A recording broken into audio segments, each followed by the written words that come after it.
మేము కూడా నడిపించుకుంటాము అనేటువంటి ఒక మాట మా నాయకులు మాట్లాడినప్పుడు మరి ప్రతిసారి ప్రజల విషయానికి వచ్చినప్పుడు అభివృద్ధి విషయంలో గాని సంక్షేమం విషయంలో గాని ఈ విధంగా ఇబ్బందులు పెట్టుకుంటూ మనం కూడా ఇబ్బందులు పడుతూ పోతే బాగుండదు అని చెప్పి మాకు ఇక్కడ ఓడిపోయి ఇన్ఛార్జ్ గా ఉన్నటువంటి ప్రతాప్ రెడ్డి గారికి వాటిని సంధాయించి చెప్పి అభివృద్ధి కార్యక్రమాలు వచ్చినప్పుడు తప్పకుండా మీ అభిప్రాయాలు తీసుకుంటాము.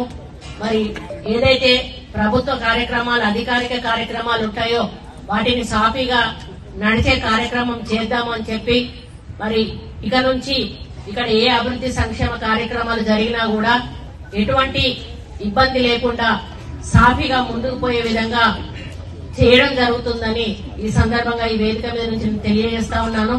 అదే విషయం కలెక్టర్ గారికి కూడా చెప్పాను. ఎందుకంటే ఇక్కడ అధికారులు ఇబ్బంది పడొద్దు కాబట్టి మేమేదో పార్టీల బేసిస్ లో పోతే ఇక్కడ ప్రజలు అధికారులు ఇబ్బంది పడడం జరుగుతుంది కాబట్టి అభివృద్ధిని సంక్షేమాన్ని ప్రజల యొక్క ఆలోచనలను దృష్టిలో పెట్టుకుని కలిసిమెలిసిగా పనిచేయాలనేటువంటి లక్ష్యంతో, ఎందుకంటే వరంగల్ పాత ఉమ్మడి జిల్లాలో ఒక ఈ నియోజకవర్గమే మాకు ఈ సమస్య ఉంది.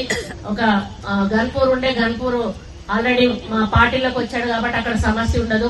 అన్న రాడు ఎందుకనంటే ఆయన నికాస్ అయినటువంటి బీఆర్ఎస్ నాయకుడు. కానీ ఈ సమస్య రావద్దని మరి అన్న మీద కూడా నాకు, ఎందుకంటే నేను కూడా అందులో పని చేసినప్పుడు ఒక వ్యక్తిత్వం, మనిషి వ్యక్తిత్వం ఏంటో తెలుసు. ఆయన ఎటువంటి అంటే అజాత శత్రువు లాంటోడు, నిమ్మలంగా పోయేటోడు, కొట్లాడేటోడు కాదు. ఆయన కొట్లాడేటోడు అయితే నేను కూడా కొట్లాడ పెట్టుకుందామని చూసేదాన్ని.